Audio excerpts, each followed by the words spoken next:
El Monte Rushmore. 4 colosales bustos de granito de los expresidentes estadounidenses más importantes de la historia. Es una obra más que ambiciosa, es monumental. Es uno de los iconos más reconocibles del planeta. Y ahora los expertos descubrirán nuevos secretos ocultos en esta maravilla de la ingeniería moderna. Es como un puzzle al que le faltan la mitad de las piezas.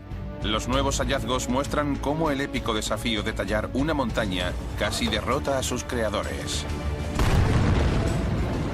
No puedes volarla por los aires y extraer toda la roca. ¿Y qué podría destruirlo? Hay 140 grietas por todas partes, por arriba, por abajo y por detrás. ¿Cuáles son los secretos de su construcción? ¿Y por qué está el monumento más famoso de Estados Unidos en una remota montaña de Dakota del Sur? Para averiguarlo, volaremos el Monte Rushmore y lo reconstruiremos siguiendo su asombroso diseño original. Exploraremos sus túneles y cámaras secretas y desvelaremos los secretos ocultos de esta misteriosa megaestructura montañosa. Desmontando la historia, los secretos ocultos del Monte Rushmore. Dakota del Sur. A 1500 metros sobre la ladera de una montaña. Los gigantescos bustos de granito de George Washington, Thomas Jefferson, Theodore Roosevelt y Abraham Lincoln nos observan adustamente desde las hermosas colinas negras. El Monte Rushmore. Pero detrás de estos retratos se ocultan las pistas que nos revelarán el verdadero propósito de este monumento. El motivo por el que estos 4 hombres están aquí y cómo se talla una montaña de granito a una escala inimaginable. Era un proyecto monumental porque nunca se había hecho algo así. Meticulosamente tallados en las colinas negras vemos 4 rostros de casi 20 metros de altura. Los iris de los ojos penetran 60 centímetros en la roca y la pupila es en realidad una columna que simula un brillo en sus miradas. Épicas narices de 6 metros, más altas que 3 personas, unas encima de otras. Gafas cuidadosamente colocadas de 30 centímetros de grosor y vello facial tallado en la roca. Tardaron 14 años en tallarlo. ¿Cómo se construye un monumento tan increíble? Su creador fue el escultor danés-estadounidense Gutzon Borglum. La historiadora Laura Pankratz investiga cómo talló esta gigantesca obra maestra en la montaña. Quiere averiguar cómo afrontó el reto de ingeniería que supuso la construcción del Monte Rushmore. Gutzon era una persona muy ambiciosa. Hablaba de las proezas de la civilización romana y de los impresionantes monumentos de Egipto. Quería que su creación durara miles de años. El creador del Monte Rushmore acometió una obra de ingeniería nunca antes vista en Estados Unidos. Era muy diferente quitar un pequeño trozo de roca de una escultura y eliminar 450 toneladas de piedra de una montaña. Si cometías un error, no había vuelta atrás. El primer reto de Gutzon Borglum fue encontrar 400 obreros acostumbrados a trabajar el granito. Estábamos en la Gran Depresión y no había mucho trabajo. Así que había muchos mineros en paro, encantados de trabajar para Borglum. Dakota del Sur está repleta de minas. Los mineros de la zona tenían experiencia retirando toneladas de roca en busca de minerales valiosos como la mica, la piedra natural y el oro. Borglum usa su pionera técnica minera para transformar una remota montaña de granito en un monumento magnífico. En 1927 empezaron a tallar, pero en vez de cinceles, utilizaron dinamita. Volaron la montaña por los aires para crear 4 enormes cabezas de roca lisa. Luego empezaron a taladrar agujeros de 8 centímetros por toda la superficie para tallar las facciones de los célebres rostros en la roca. Los detalles finales los hicieron con perforadoras neumáticas para darles un acabado homogéneo. Pero ¿cómo se talla cuidadosamente una figura con dinamita suspendido a 50 pisos de altura?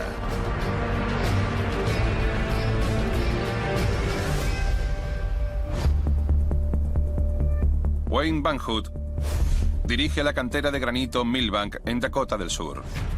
Es experto en explosivos y en corte de granito. Es extremadamente difícil trabajar con granito.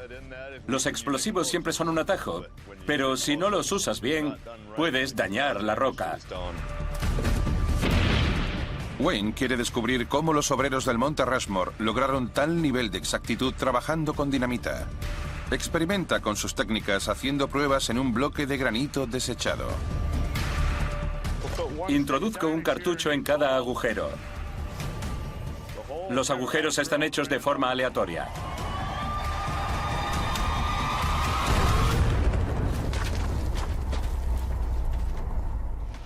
Me lo he cargado por completo.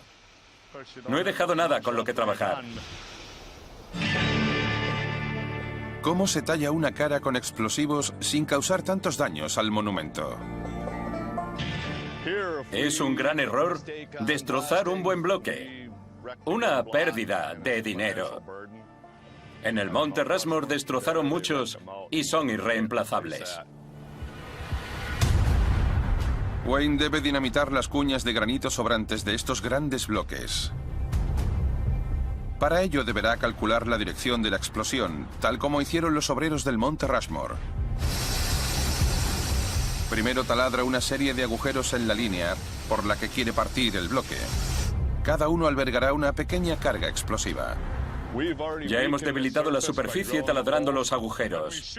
Si nos aseguramos de que los explosivos siguen la línea que hemos marcado, no debemos preocuparnos de que dañen la roca que hay delante o detrás. Si sus cálculos son correctos, solo estallará la parte irregular del granito,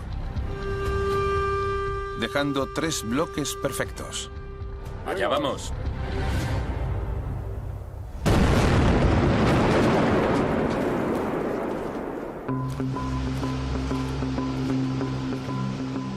¡Genial!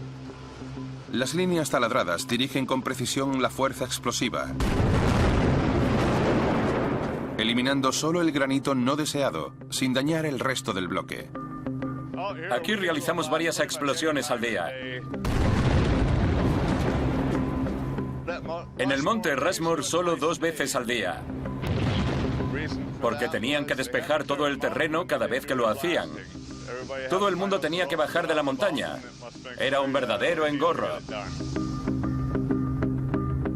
Un experto puede eliminar roca con dinamita haciendo que el resultado diste solo 7 centímetros del diseño original.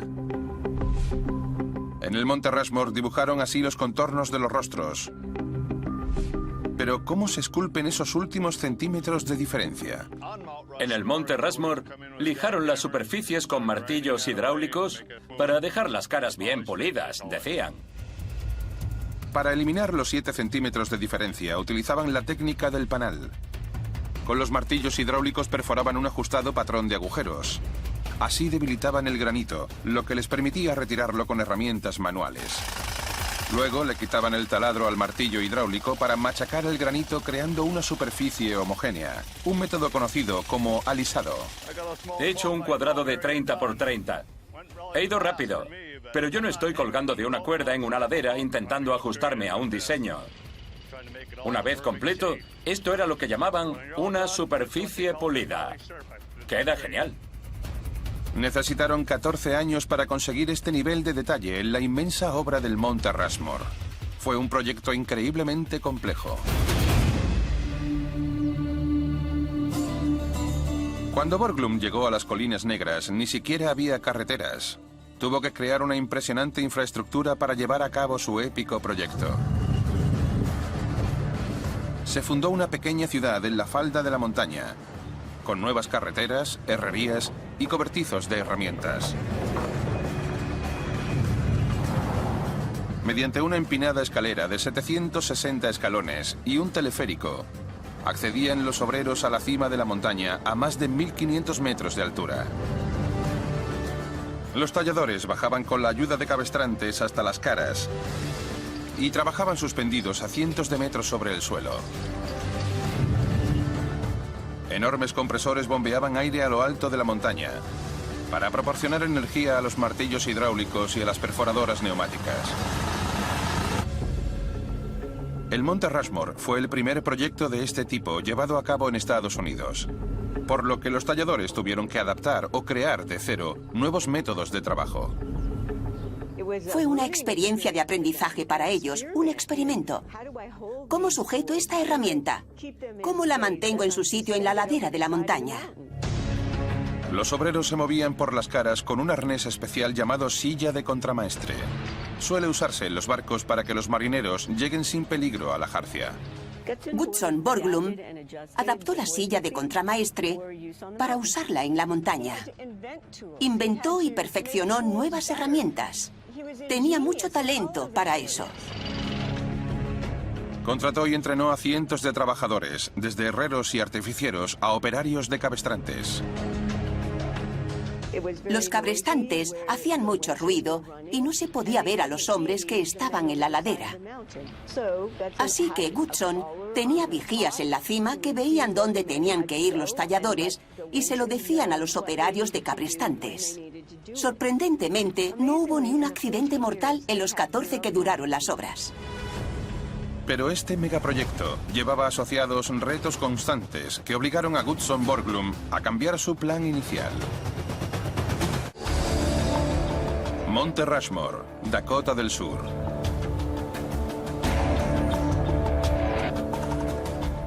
Hoy es todo un icono. Pero este no era el diseño inicial. Ahora los expertos investigan qué llevó a Gutzon Borglum a modificar su visión.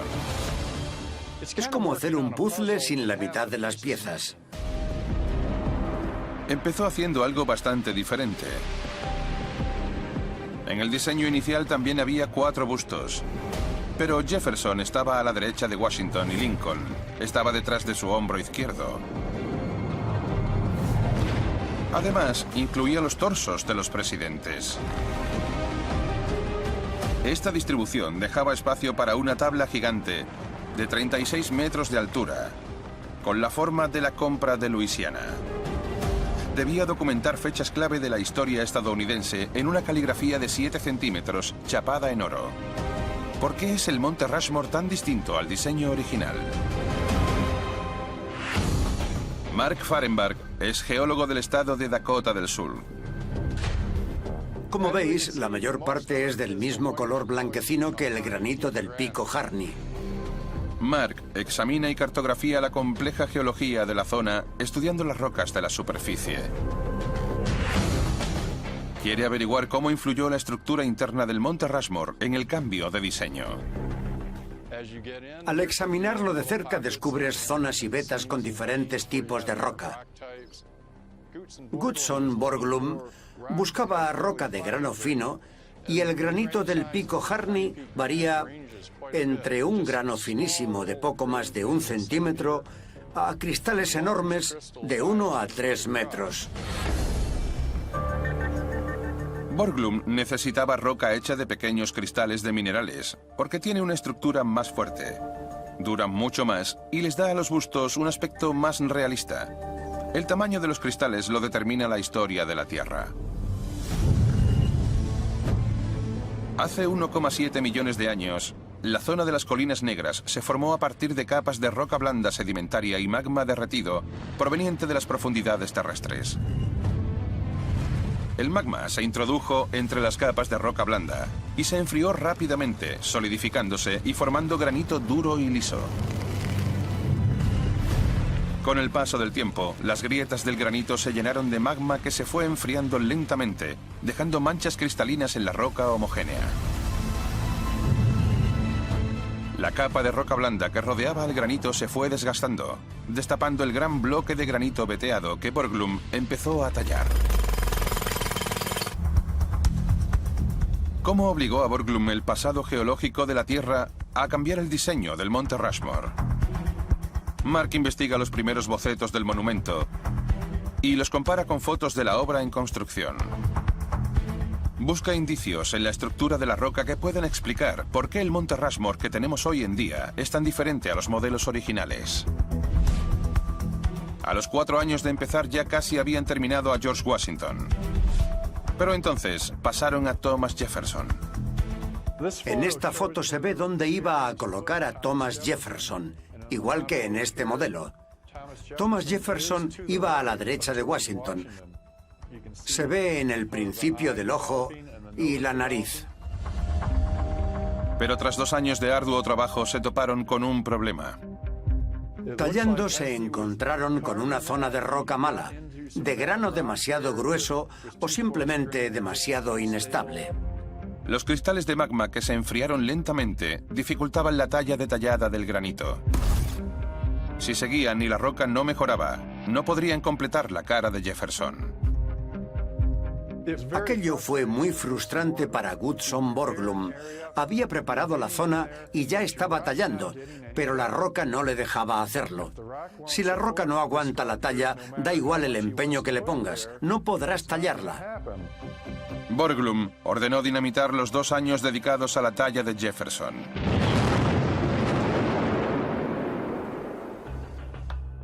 Y volvió a su estudio para rehacer el diseño. Al final decidió cambiar de sitio el busto de Jefferson. Pero cuando empezó a trabajar descubrió otra sorpresa con potencial de convertirse en catástrofe oculta en la geología del Monte Rushmore. Parece que había roca de grano grueso bajo la nariz. Los grandes cristales de la roca de grano grueso se desgastan más deprisa y habrían dejado una cicatriz en la nariz, arruinando el monumento entero. Las diferencias entre los modelos y el monumento actual nos revelan la ingeniosa solución. Si lo comparamos con el modelo, vemos que cambió ligeramente la expresión de la boca y la forma de los ojos. Goodson Borglum cambió la orientación del busto de Thomas Jefferson. En el modelo mira hacia adelante, mientras que en el monte mira un poco hacia la izquierda. Así pudo esquivar la zona del granito de grano grueso, dejándola en un lugar menos conflictivo. Cada diminuto cambio de planes supuso meses de demora en la construcción. Los presidentes quedaron bien posicionados, pero ya no había sitio para la tabla de la compra de Luisiana. Ya solo quedaba tallar los torsos de los presidentes con sus elaborados trajes. Pero en una foto del Monte Rushmore previa al comienzo de las obras, Mark descubre más problemas. Justo donde pusieron a George Washington se ve una capa oscura que parece ser micacita. La micacita es un mineral mucho más frágil que el granito. Podría resquebrajarse durante la talla y debilitar el monumento. Cualquier roca blanda es más vulnerable al clima y a los problemas de erosión que el sólido granito. Hoy en día, la capa blanda de micacita también se desgastaría más rápido en el implacable clima de Dakota del Sur. Sin trabajos de conservación, esta capa se erosionaría y los bustos quedarían colgando o se desprenderían de la montaña.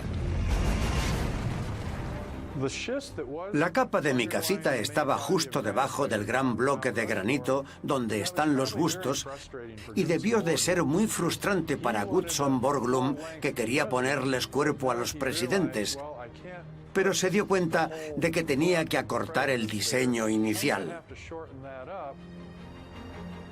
George Washington tiene las solapas de la chaqueta, pero no se pudo hacer nada más a partir de la mitad del pecho porque la micacita se erosiona muy fácilmente y no es nada sólida.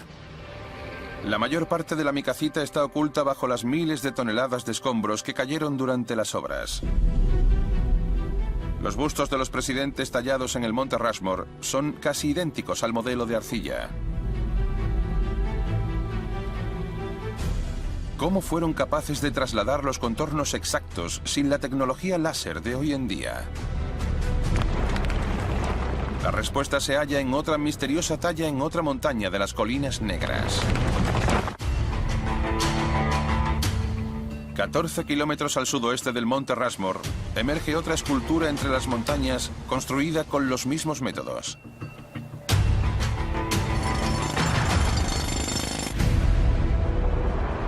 El monumento al guerrero Sioux, Caballo Loco, mide 9 metros más que las caras de Rushmore. Empezó a construirse hace 70 años y aún le queda mucho para estar completo. Para terminar el cabello se necesitarán al menos 10 años más y su cuerpo será tallado en una roca de granito de más de 10 millones de toneladas, revelando el brazo de 70 metros del guerrero que señalará hacia el horizonte a lomos de su caballo. Cuando esté terminada será la mayor escultura del mundo. Pero ¿cómo se reproduce la escala de un modelo en una montaña?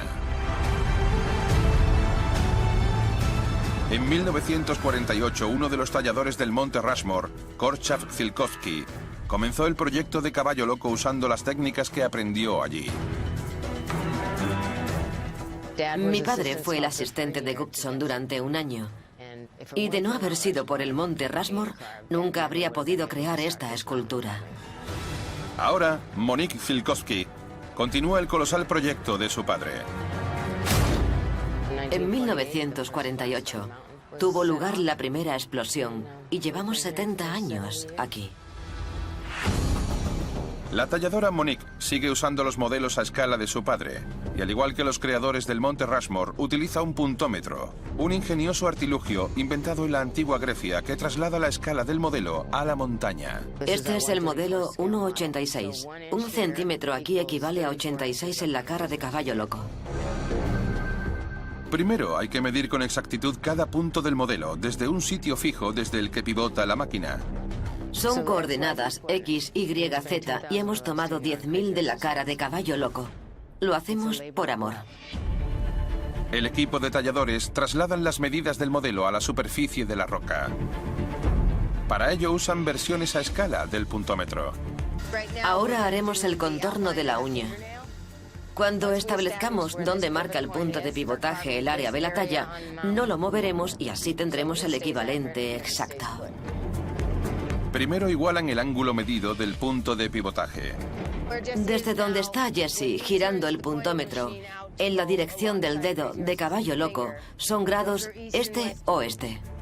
Luego desplazan la plomada horizontalmente por el brazo de la grúa antes de dejarla caer sobre la roca. Comparan la distancia que recorre verticalmente con el modelo. Estas medidas nos dicen cuánta roca habrá que retirar hasta tener la talla.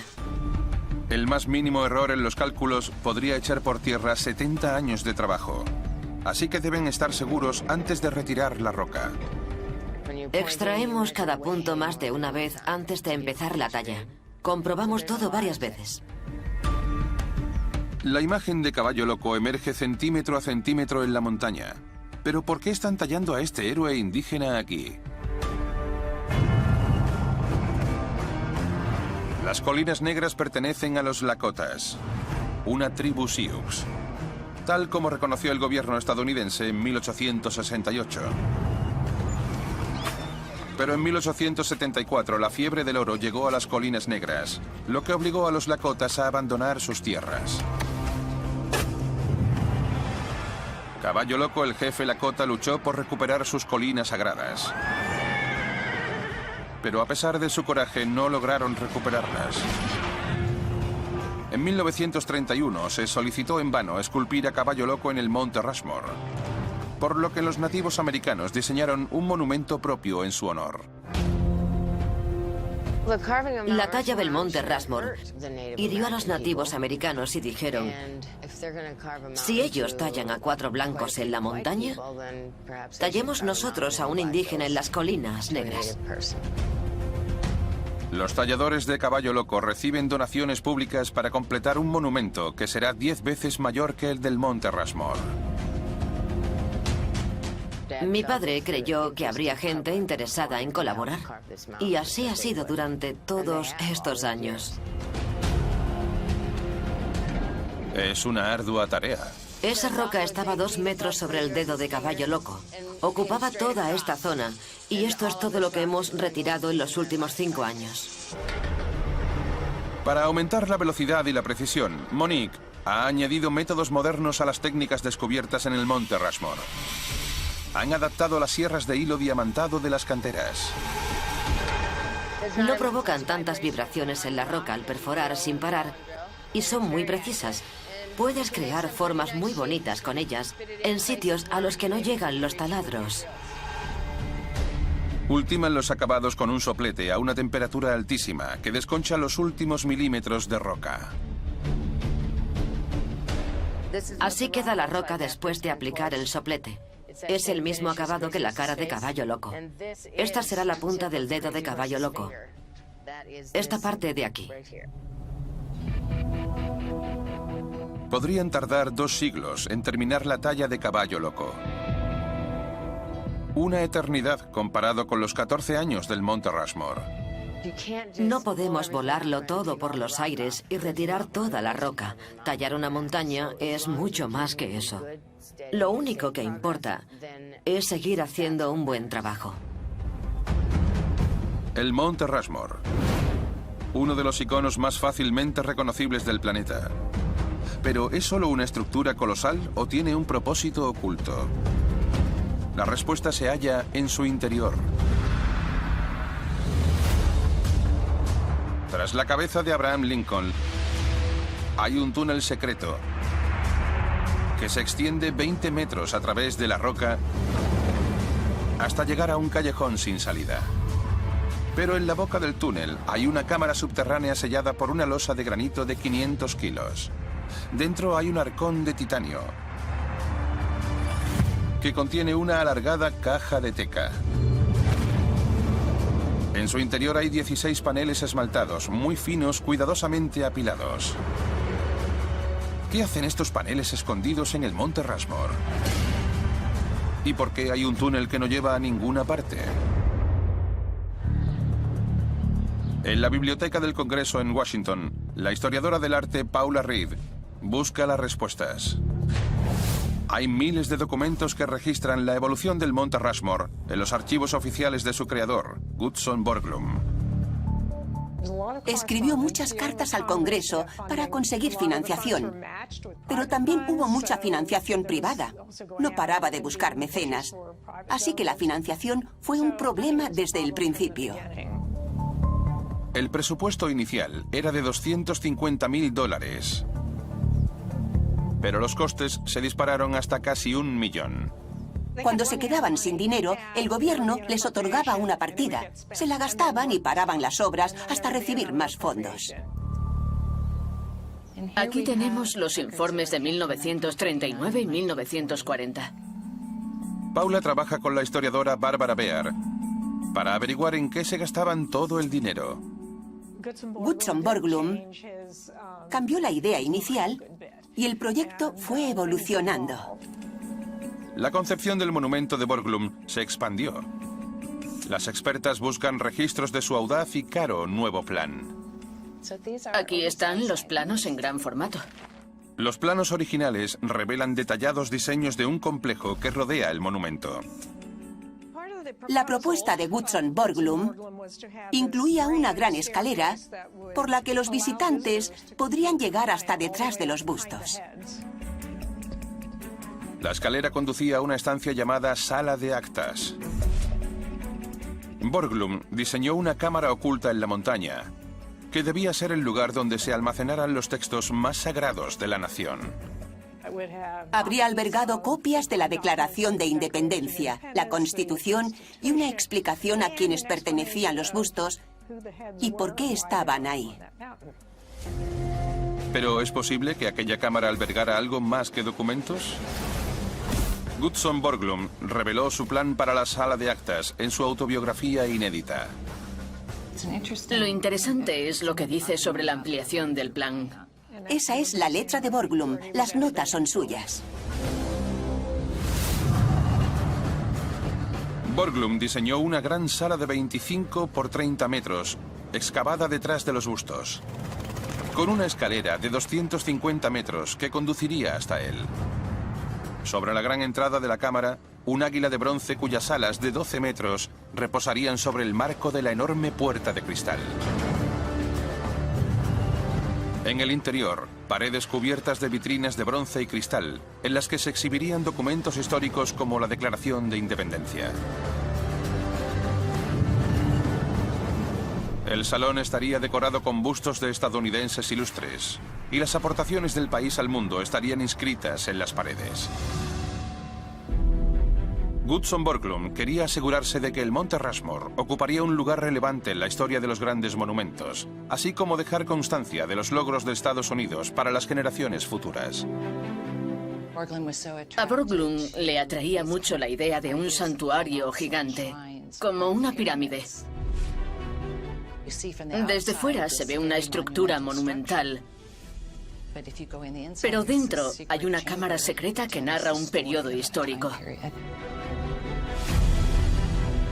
Los informes atestiguan que convenció al Congreso para que destinara $50.000 a la construcción de la sala de actas. En 1938 los obreros empezaron a abrir con explosivos la cavidad en la roca donde iría la sala. Pero la Segunda Guerra Mundial les obligó a detener las obras. El Congreso dijo: necesitamos el dinero para la guerra, así que olvídate de la sala de actas y de la escalera. Haz los bustos y punto. Terminó los bustos rápidamente, y las obras acabaron en octubre de 1941. La sala de actas, que empezaron, quedó abandonada e incompleta. La incompleta sala de actas aún conserva las marcas de las herramientas. Y en 1998, la hija de Goodson Borglum enterró los 16 paneles esmaltados en la entrada. Esta cápsula del tiempo contiene la historia de Estados Unidos, las biografías de los 4 presidentes y la de Goodson Borglum, y un relato detallado de la épica construcción del monumento. ¿Pero qué motivó la construcción de este monumento nacional? ¿Y habrán descubierto los investigadores por qué se hizo aquí, en Dakota del Sur? La historiadora del arte Paula Reed ha ido recabando información por todo el país. Quiere averiguar cómo surgió la idea de crear este monumento sin precedentes. La gente se sorprende porque cree que se planeó desde el principio que el Monte Rushmore fuese así. La correspondencia de los primeros promotores revela que el diseño primigenio del monumento no tenía nada que ver con presidentes ni con democracia. La idea original era retratar figuras locales, no héroes nacionales, y hacerlo a menor escala. En los años 20, el historiador Don Robinson buscaba el modo de impulsar la economía de su remoto estado. Don Robinson quería tallar retratos de personajes del salvaje oeste para convertir las colinas negras en un reclamo turístico. Era un proyecto mucho más modesto. Los rostros de los héroes del salvaje oeste, Buffalo Bill y Toro Sentado, podrían estar hoy en día en las colinas negras. ¿Cómo se convirtió esta idea en un proyecto masivo con los presidentes como protagonistas? Don Robinson narra en una carta la primera visita a Dakota del Sur del creador del Monte Rushmore. Robinson invitó a Goodson Borglum a Dakota del Sur para ver qué ideas tenía y preparar una solicitud y un presupuesto. Lo primero que hizo Robinson fue llevar a Borglum a esta famosa formación rocosa llamada Las Agujas. Pero él rechazó estos pináculos de granito fracturado porque no eran adecuados para tallar retratos. Se dispusieron a buscar un lugar más propicio. El geólogo Mark Fahrenbach sigue sus pasos. Goodson Borglum quería una superficie plana y ancha para tallar. La mayoría de las grandes paredes rocosas de las colinas negras están formadas por rocas sedimentarias como la caliza, y la abundancia de caliza implica debilidad. Aquí tenemos un trozo de caliza y ácido clorhídrico, así que vamos a simular la erosión. El potente ácido actúa como décadas de lluvia reaccionando con la roca. Tras 100 o 200 años, La lluvia habría acabado erosionando las tallas. No se habrían mantenido durante generaciones. Estas preciosas paredes rocosas no son adecuadas para tallar. Goodson Borglum necesita un material mucho más duro para su proyecto. Lo que Goodson Borglum buscaba, mineral de grano fino no fracturado en un espacio abierto, no era fácil de encontrar. Borglum subió a los picos más altos de las Colinas Negras para dar con una pared de granito que pudiera verse a kilómetros de distancia. Tuvo que venir en persona para analizar el terreno. Antes no había fotografías aéreas ni mapas como los de hoy en día. Así que tuvo que escalar y observar. Las cartas de los promotores de Dakota del Sur dicen que Borglum se sintió inspirado cuando dio con el lugar perfecto. Cuando vio el monte Rushmore en su estado natural, dijo: aquí quiero hacer algo importante. Propuso una talla monumental, un coloso sin precedentes de gran importancia nacional. Cuando leí la correspondencia, me sorprendió que se decidiera todo tan rápido. Me da la impresión de que no creían que fuese posible hacer algo tan grande como el monte Rushmore.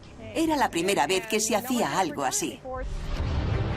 En 1925, cuando estaba diseñando el monte Rushmore, ya habían pasado 28 presidentes por la Casa Blanca. ¿Por qué escogió a estos 4 aparentemente aleatorios? Paula halla la respuesta en los escritos de Goodson Borglum. Para Borglum, conformaban una unidad. Se refería a ellos como los constructores del imperio. George Washington fue el fundador de la nación. Una elección obvia. Pero el suyo es el busto más prominente. Y durante su mandato en Estados Unidos se expandió hacia el oeste. El tercer presidente, Thomas Jefferson, fue otro de los padres fundadores. Redactó la Declaración de Independencia y como presidente expandió el territorio con la compra de Luisiana. Abraham Lincoln mantuvo el país unido ganando la guerra civil. Theodore Teddy Roosevelt fue la última y más sorprendente elección. Era amigo de Goodson Borglum, pero también, como él decía, un constructor del imperio. Estados Unidos terminó las obras del Canal de Panamá, que pasó a ser territorio estadounidense bajo el mandato de Roosevelt, garantizando la prosperidad del país. Los 4 presidentes del monte Rushmore son un símbolo del nacimiento de Estados Unidos y su evolución. Muchos de los turistas que visitan este lugar preguntan si se añadirá algún otro presidente. El geólogo Mark Fahrenbach ha sopesado las distintas opciones. Hay muchos presidentes que también hicieron cosas buenas por nuestro país. Se han propuesto muchos nombres. ¿Pero cabe otro busto en la montaña? Los talladores originales ya intentaron en vano usar el espacio que hay a la izquierda de Washington. Pero el granito es demasiado defectuoso para aguantar la talla. ¿Podría hacerse a la derecha del monumento? Si miráis hacia Abraham Lincoln, a su derecha veréis una grieta casi vertical. Es bastante grande. Estoy seguro de que sigue hacia el interior. Goodson Borglum aprovechó también la parte interna de la roca apta para ser tallada. No queda suficiente roca buena a la derecha para tallar otro presidente. La estructura oculta del monte Rushmore no permite añadir ningún otro presidente a los 4 de Borglum. Goodson Borglum hizo el monumento que quería y no hay que modificar su trabajo porque entonces estaríamos cambiando su visión, su creatividad. El monte se quedará así para disfrute de las generaciones futuras. Goodson Borglum creó estos 4 iconos de la presidencia estadounidense a partir del épico paisaje de la nación que construyeron. Al atreverse a trabajar en una escala sin precedentes, su diseño se convirtió en un templo de los ideales de los Estados Unidos. ¿Pero durará este símbolo de la perseverancia estadounidense para siempre? Hay 140 grietas por todas partes, por arriba, por abajo y por detrás. Estos bustos de granito son increíblemente sólidos, pero el agua de lluvia se introduce por las diminutas fisuras. Y al congelarse, abre grietas que pueden tener consecuencias catastróficas. Para evitarlo, el equipo de conservación del Monte Rushmore rellena las grietas con un aislante impermeable y ha instalado detectores de movimiento extremadamente sensibles para detectar hasta el más mínimo movimiento. ¿Será suficiente para conservar este monumento durante siglos? Tenemos una resolución de milésimas de centímetros. El ingeniero Cody Vining es experto en mecánica de rocas. Se encarga de monitorizar cualquier posible deterioro del Monte Rushmore. Su mayor preocupación son las intersecciones internas de las grietas. Al cruzarse, forman un bloque distinto, con potencial para cambiar de ubicación. Cody y su equipo monitorizan la red de sensores de movimiento que cubre los bustos. Esta red capta los cambios microscópicos en la anchura de las grietas de la roca. Aquí tengo las transmisiones a tiempo real de los medidores instalados en el Monte Rushmore. Registramos movimientos en una 7000 milésima de centímetro. El mayor problema ahora mismo es un bloque expuesto junto a la mejilla de George Washington.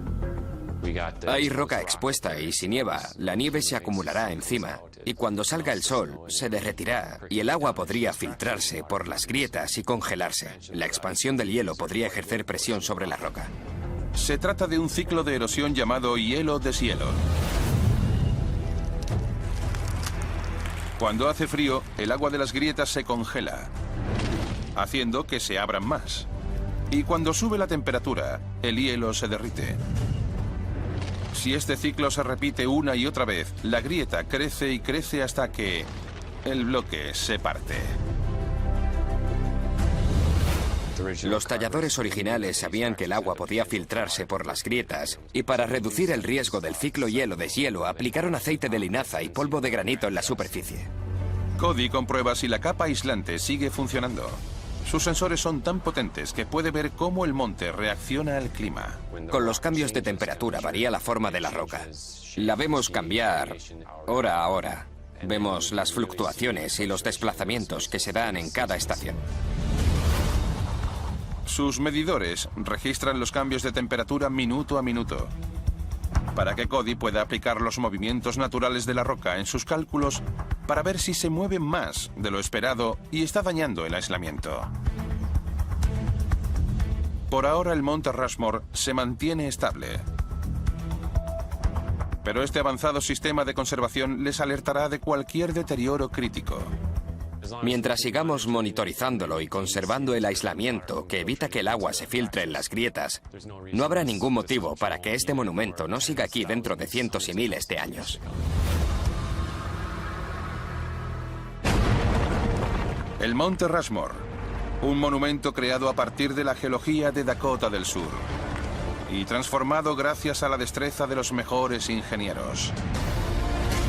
Con relatos ocultos sobre la grandeza de Estados Unidos para las futuras civilizaciones. Un icono que inspira a toda una nación.